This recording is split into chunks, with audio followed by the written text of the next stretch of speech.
ராணியோட உயிரை காப்பாத்துறதுனால அவங்க இப்ப ரொம்ப சந்தோஷமா இருக்காங்க. நாங்க கொடுக்குற பனிஷ்மெண்டா இருக்கட்டும் இல்ல பரிசாகட்டும் அது எங்க மனசு போல நிறைய இருக்கும் அப்படின்னு சொல்லிட்டு இனிமே நீ இந்த யூரினரி பாத்திரம் எதுவுமே கிளீன் பண்ண தேவையில்லை. ஒன்னு ஒரு படி உயர்த்தி எங்களோட கார்டன் இருக்கக்கூடிய பூக்களை பாத்துக்கக்கூடிய வேலையை உனக்கு கொடுக்குறேன். அது மட்டும் இல்லாம அங்க இருக்கக்கூடிய பூக்கள் எல்லாமே 1000 வருஷம் பழமையானது. அங்க இருக்கக்கூடிய சூழல் உங்க அப்பாவோட உடம்ப சீக்கிரமா குணமாக்கணும்னு அந்த பொண்ணு இப்ப ரொம்ப சந்தோஷப்படுறா. ஆனா அந்த ஜால்ரவுக்கு இதை பொறுத்துக்க முடியல. ரூம்ல உட்கார்ந்துகிட்டு அங்க இருக்கக்கூடிய நகைகள் எல்லாத்தையுமே பார்த்து ரசிச்சிட்டு இருக்கா. நீ ரொம்ப அதிர்ஷ்டக்காரிடி. இந்த மாதிரி விலை உயர்ந்த நகைகள் எல்லாமே அனுபவிக்கணும் அப்படின்றதுக்காகவே பிறந்தவ. அதுக்கு தடையா இருக்கக்கூடிய அந்த கேவலமானவளை என்னோட வழியில இருந்து எப்படியாவது நான் வெளியேற்றிடுவேன். அடுத்து நான் எடுத்து வைக்கிற ஸ்டெப்பால அவனால உயிரோட எழுந்து வரவே முடியாது. நிச்சயமா அவளுக்கு கிடைக்க போற பரிசு மரணமா தான் இருக்கணும் அப்படின்னு சொல்லி பேசிட்டு இருக்க அவளை பாக்குறதுக்காக ராணி வராங்க. அம்மா நீங்களா அதுவும் இந்த நேரத்துலயா அப்படின்னு சொல்லிட்டு அவங்க கிட்ட அன்பா பேசுற மாதிரி நடிக்க அவங்களும் உனக்காக நான் ஒரு பரிசு கொண்டு வந்திருக்கேன் அப்படின்னு சொல்லிட்டு ஒரு ஹாப்பின்னு எடுத்து காமிக்கிறாங்க. இது ஒரு விலையுயர்ந்த கிஃப்ட். நீ ரொம்ப வருஷத்துக்கு பிறகு எங்களுக்கு திரும்ப கிடைச்சிருக்கு இல்லையா, அதுக்காக இதை நான் உனக்கு கொடுக்குறேன் அப்படின்னு சொல்லிட்டு அவளுக்கு அதை கொடுக்க அவளோ சந்தோஷமா அவங்கள கட்டிப்பிடிக்கிற மாதிரி நடிச்சிட்டு இருக்கா. இந்த அம்மா வேற அப்பப்ப பெரிய விலையுயர்ந்த கிஃப்ட் அது இதுன்னு சொல்லிட்டு இது போனதுக்கு பிறகு இதை நான் உடச்சு போட்டுருவேன் அப்படின்னு சொல்லிட்டு அவளுக்குள்ளேயே பேசிட்டு இருக்க. நீ திரும்பி வந்தனால அதை செலிப்ரேட் பண்ற விதமா ஒரு பார்ட்டிக்கு அரேஞ்ச் பண்ணிருக்கேன். அதுக்கு பெரிய பெரிய பணக்காரங்க எல்லாமே இங்க வர போறாங்க. மறுபடியும் நம்மளோட வீட்டுக்கு ஒண்ணு வரவே இருக்கிறேன் அப்படின்னு சொல்ல சரி ரொம்ப நேரம் ஆயிடுச்சு சீக்கிரமா பெட்டுக்கு போய் படுத்துக்கோன்னு சொல்ல சரிம்மா நீங்களும் அதே மாதிரி சீக்கிரமா படுத்துட்டுங்கன்னு சொல்றா. உங்க வீட்டை விட்டு கிளம்புன அடுத்த செகண்டே அவங்க பரிசா கொடுத்து அந்த ஹெட்மீனை தூக்கி எரிஞ்சிடறா.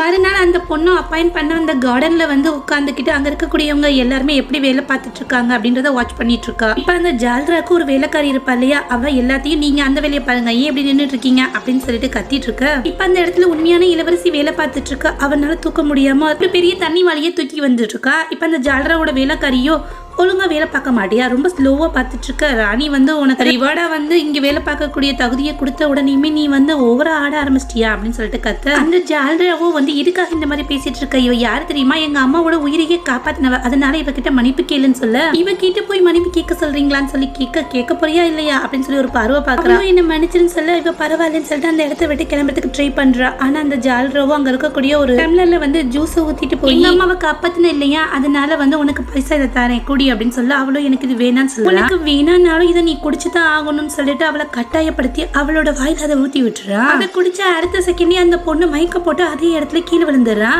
அந்த மாதிரி மயங்கி விழுந்த அவளை தூக்கிட்டு போய் அவளுக்கு ரொம்ப கேவலமான ஒரு ட்ரெஸ்ஸை பண்ணி அவளோட நடத்திய மத்தவங்க கேவலமா பேசணும் அப்படின்றதுக்காண்டி அப்படி ஒரு ட்ரெஸ்ஸை போட்டு அவளுக்கு மேக்கப் பண்ணி இப்போதைக்கு யாரு அவளுக்கு சப்போர்ட் பண்றது, அந்த மூத்த அண்ணன் தான் இல்லையா, அதனால அவனோட ரூம்ல படுக்க வச்சிருவாங்க. இப்ப ஒரு லெட்டர்ல உங்களுக்காக உங்களோட அறையில காத்துட்டு இருக்கேன்னு எழுதி அதை கொண்டுட்டு போய் யாருக்கும் தெரியாம அந்த மூத்த அண்ணனோட கேபின்ல வச்சுட்டு வர சொல்லிடுவா. நீ போய் வேகமா இதை பண்ண, அதுக்குள்ள நான் போய் என்னோட தங்கச்சியும் என்னோட அம்மாவையும் கூட்டிட்டு வரேன்னு சொல்ல அந்த வேலைக்காரியை சிரிச்சுட்டு போக இன்னையோட நீ தொலைஞ்சடி, இனிமேல் உன்னால உயிரோட இருக்கவே முடியாது அப்படின்னு சொல்லிட்டு தலை தெறிக்க அம்மாவை பாக்குறதுக்காக போறா. அந்த இடத்துல பார்த்தா ராணி அவளோட பொண்ணு அப்புறமா 2வது இளவரசன் அப்படின்னு சொல்லிட்டு எல்லாரும் உட்காந்து காஃபி குடிச்சிட்டு இருக்காங்க. அம்மா சீக்கிரம் வாங்கம்மா, தயவு செஞ்சு வாங்க அப்படின்னு சொல்லி கத்த என்ன ஆச்சு அப்படின்னு சொல்லி கேட்க அந்த கேவலமானவ என்ன பண்ணிருக்கான்றத நீங்க உங்க கண்ணாலேயே பாருங்க அப்படின்னு சொல்றா. நம்மளோட மூத்த அண்ணனை அவளோட வலையில வச்சு நம்மளோட அரச குடும்பத்தோட மரியாதையே கெடுத்துட்டா. இதுக்காக தான் அண்ணன் எப்ப பார்த்தாலும் அவளுக்கு சப்போர்ட் பண்ணிட்டு இருக்காருன்னு சொல்ல இப்ப இளவரசியை என்ன பேசுற வாய மூடு அப்படின்றா. 2வது இருக்கக்கூடிய இளவரசனும் எங்க அண்ணன் அந்த மாதிரி கிடையாது, ஆனா எப்ப பார்த்தாலும் அவளுக்கு சப்போர்ட் பண்ணிட்டே இருப்பாரு அப்படின்னு சொல்ல இளவரசியோ நான் தான் சொன்னேனேமா அவ ஒரு அடிமை, அது மட்டும் இல்லாம கெட்ட நடத்தையுள்ள ஒரு பொண்ணு, கேட்காம அவளுக்கு பணி உயர்வுலாம் கொடுத்து அந்த மாதிரி உட்கார வச்சிங்க, இன்னைக்கு பாருங்க நம்ம அண்ணனையே அவ வலையில விழுக வச்சுட்டான்னு சொல்ல நானே பாக்குறேன் அப்படின்னு சொல்லிட்டு ராணி கிளம்புறாங்க. அதே நேரத்துல அந்த லெட்டரை படிச்சு பார்த்துட்டு மூத்த அண்ணன் அவரோட அறைக்கு வர பொண்ணு அவரோட பெட்ல படுத்து கிடக்க. அவளோட ட்ரெஸ்ஸை பார்த்துட்டு இப்ப தாங்கிட்டே இருக்கக்கூடிய கோட்டை கலட்டி அந்த பொண்ணோட மேல போத்தி விடுறாரு. அப்ப கூட ரொம்ப கண்ணியமா நடந்துக்கிறாரு. காரணம் இது தன்னோட தங்கச்சியா இருக்கும் அப்படின்ற எண்ணம் அவனுக்குள்ள எப்பயுமே இருந்துகிட்டே இருக்கும். கொஞ்ச நேரத்திலேயே அந்த பொண்ணுக்கு மயக்கம் தெரிஞ்சிட நீங்க எப்படி இங்க, அது மட்டும் இல்லாம நான் எப்படி இங்க அப்படின்னு சொல்லிட்டு கேக்குறான். நான் ஏன் இந்த மாதிரி எல்லாம் ட்ரெஸ் பண்ணிட்டு இருக்கேன் எனக்கே தெரியலையே அப்படின்னு சொல்லி கேட்க நீதான் என்ன பார்க்க விரும்புறதா ஒரு லெட்டர் எழுதி அனுப்பிய சொல்லுங்க, அந்த மாதிரி எல்லாம் பண்ணல அப்படின்னு சொல்றா.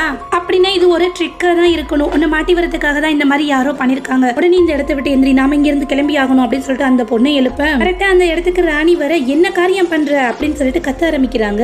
நேரா அவளோட கண்ணத்திலேயே அறைய விட அவளோட ராணி நான் எந்த தப்பும் பண்ணலன்னு சொல்றா. ஆனா அது எதையுமே கேட்கறதுக்கு அவங்க தயாராவே இல்ல. அடிமை அடிமையா வச்சிருந்திருக்கணும். அது மட்டும் இல்லாம உன்னோட ஒவ்வொரு செயலுமே என்னோட பழையங்களை ஞாபகப்படுத்த உனக்காக வந்து நான் எவ்வளவோ சப்போர்ட் பண்ணேன். ஆனா நீயும் வந்து இந்த மாதிரி ஒரு விஷயத்த பண்ணிருக்கியே, என் அரச குடும்பத்தோட மரியாதையும் ஒன்னால போச்சு அப்படின்னு சொல்லிட்டு கோவப்பட அந்த பொண்ணு எப்பயும் போல நீங்க என்ன தப்பா புரிஞ்சுக்கிட்டீங்க, நான் எந்த தப்புமே பண்ணலன்னு சொல்றான். ராணியும் வந்து இங்க எவ்வளவு பொண்ணுங்க இருக்காங்க, ஆனா உன்ன மாதிரி அப்படின்னு சொல்லிட்டு கோவப்பட, ஆனா அந்த கெட்ட இளவரசி ஆமா தயவு செஞ்சு கோவப்படாதீங்க, இவளுக்கு நம்ம கொடுக்க போற தண்டனையை பத்தி யாருமே இந்த மாதிரி ஒரு விஷயத்த பண்றதுக்கு பயப்படணும் அப்படின்னு சொல்லிட்டு அவளை வெளியில இழுத்துட்டு வர சொல்றான். இப்போ எல்லாரும் முன்னாடியும் அந்த பொண்ணை முட்டி போட்டு உட்கார வைக்க அவளுக்கு இளவரசனோட மேல்கோட் இருக்கும் இல்லையா, அதை ரிமூவ் பண்ண சொல்ல அவங்களும் அந்த மாதிரி பண்றாங்க. பாத்தீங்களா இவன் பண்ணிருக்கக்கூடிய ட்ரெஸ் இந்த மாதிரி எல்லாம் அலங்காரம் பண்ணி தான் மத்தவங்கள வந்து வெளியில விழா வைப்பா போல இருக்கு அப்படின்னு சொல்ல, ஆனா அந்த இளவரசனும் அப்ப கூட வந்து அவளோட இந்த காய குணமாயிடுச்சா அப்படின்றத பாக்குறான். தன்னோட அம்மா கிட்ட இந்த பொண்ணு இந்த மாதிரி எல்லாம் நடத்தக்கூடாது, இது ரொம்ப தப்பு அப்படின்னு சொல்லி கோவப்பட, ஆனா அவங்களோ வாயமோடு இந்த தடவை வந்து உன்னால இந்த அடிமையை காப்பாற்றவே முடியாது, இவளுக்கு கொடுக்கக்கூடிய தண்டனையை பாரு அப்படின்னு சொல்லிட்டு கோவப்படுறாங்க.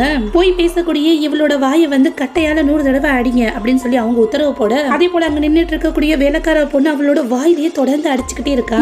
அண்ணனாலையும் அவளை இப்ப காப்பாற்ற முடியாம வந்து கஷ்டப்பட்டு நிக்க, அவளும் வந்து இப்ப வாய் நிறைய ரத்தத்தோட வந்து வலியால துடிச்சிட்டு இருக்கா. ஸ்டேஜ்ல வாயில இருந்து வலியக்கூடிய அந்த ரத்தம் வந்து பக்கத்துல இருக்கக்கூடிய பூச்செடி மேல தெரிக்க அந்த பொண்ணு அப்படியே அந்த இடத்துலயே மயங்கி கீழே விழுந்துடுறான். அந்த ரத்தம் அந்த பூச்செடி மேல தெரிச்ச அடுத்த செகண்டே அது இப்ப மறுபடியும் வந்து பூத்து குலுங்க ஆரம்பிக்குது. இப்ப அதை பார்த்துட்டு அங்க இருக்கக்கூடிய எல்லாரும் ஷாக் ஆகி போய் நிக்க, வந்து இது எப்படி சாத்தியமாகும், உண்மையிலே வந்து அரச குடும்பத்தை சேர்ந்த 3 பேர்த்திட்ட மட்டும்தான் இந்த பவர், என்னோட 2 பொண்ணுங்க அப்புறம் என்ன தவிர யாருனாலும் இதை பண்ண முடியாது அப்படின்னு சொல்லிட்டு அவங்க ஷாக் ஆகி போய் பேச, அவளை பார்த்து உன்னால எப்படி இது முடிஞ்சது, உன்னோட ரத்தம் பட்ட உடனே காஞ்ச அந்த பூச்செடியில இருக்கக்கூடிய பூக்கள் எப்படி பூத்து குலுங்குச்சு அப்படின்னு சொல்லி கேட்க, அவளும் வந்து எனக்கு எதுவும் தெரியாதுன்னு இதை பார்த்துட்டு அந்த ஜால்ரா வந்து பேய் அறிஞ்ச மாதிரி நின்றுட்டு இருக்கா. பக்கத்துல நிக்கக்கூடிய இளவரசியோ அவளை ஒரு மாதிரி பார்க்க, என்னாச்சுன்னு தெரியல, என்னோட ரத்தம் பட்டுதான் இந்த மாதிரி மாறும், ஆனா எப்படி இவளோட ரத்தம் பட்டு இந்த மாதிரி ஆச்சு அப்படின்றது எனக்கு ஒண்ணுமே புரியலையே அப்படின்னு சொல்லி பேசிட்டு இருக்கான். ராணியோ வந்து இது என்ன குழப்பமான சூழ்நிலை, எனக்கு ஒண்ணுமே புரியலையே அப்படின்னு சொல்லிட்டு ரொம்ப சோகமாக பக்கத்துல இருக்கக்கூடிய மூத்த இளவரசனோ வந்து ஒரே பிளட் லைன்ல இருக்கக்கூடியவங்கனால மட்டும்தான் இந்த மாதிரி பண்ண முடியும், இதை வந்து கண்டுபிடிக்கிறதுக்கு என்கிட்ட ஒரு ஐடியா இருக்கு அப்படின்னு சொல்லிட்டு, நீங்க 2 பேரும் ஒரே பிளட்டா இருந்துச்சு அப்படின்னா உங்களோட 2 பேர் ரத்தமும் தண்ணியில விடும் போது ஒண்ணு சேரும், வேற வேற ரத்தமா இருந்துச்சுன்னா விலகி போயிடும் அப்படின்னு சொல்ல, எவ்வளவோ பார்த்தாச்சு இதையும் பண்ணி பார்த்துருவோமே அப்படின்னு சொல்லிட்டு ராணியை ஒத்துக்கிறாங்க. ஒரு பாத்திரத்துல தண்ணி கொண்டு வர சொல்ல ஒரு பொண்ணு அதே மாதிரி கொண்டுட்டு வரா. இப்ப ராணியோட ஒரு சொட்டு பிளட் அதுல விட சொல்ல அவங்களும் அந்த மாதிரி விடுறாங்க. அதே போல அடி வாங்கிட்டு ரத்தத்தோட நின்றுட்டு இருக்கா. அவளோட கையில கத்திய கொடுத்து உன்னோட ஒரு சொட்டு பிளட் விட அப்படின்னு சொல்ல அவளும் அதே மாதிரி செய்யறா. இப்ப இந்த ரெண்டு பேரோட பிளட்டுமே ஒண்ணு சேர்ந்துருது. ராணினாலையும் இதை நம்பவே முடியல. அதனால அங்க நின்றுட்டு இருக்க தன்னோட பொண்ணை வந்து கட்டி படிச்சுக்கிறாங்க. அவங்களோட மூத்த அண்ணனும் அந்த ஜால்ராவை பார்த்து இவ கிடையாது என்னோட உண்மையான தங்கச்சி அப்படின்னு சொல்ல அவளும் ஷாக்காய் போய் நிக்கிறா. ஆனா ரத்தத்தோட நின்றுட்டு இருக்க அவங்களோட உண்மையான பொண்ணும் வந்து என்ன பண்றதுன்னு தெரியாம அதிர்ச்சியில உறைஞ்சு போய் நிக்கிறா. டே என்கிட்டயே வச்சுக்கிறீங்க இருங்கடா வரேன் அப்படின்னு சொல்லிட்டு வேக வேகமா போய் அங்க இருக்கக்கூடிய கத்திய புடுங்கி தான் கைய கட் பண்ணி அந்த ரத்தத்தை அதுக்குள்ள விடுறா. அந்த ஜால்ரா இளவரசியோட ரத்தம் வந்து அவ உடம்புக்குள்ள ஓடிட்டு இருக்கு இல்லையா, அதனால அவளோட ரத்தமுமே வந்து அவங்க பிளட்டோட ஒண்ணு சேர்ந்துருது. இதை பார்த்து மறுபடியும் எல்லாரும் ஷாக் ஆகுறாங்க.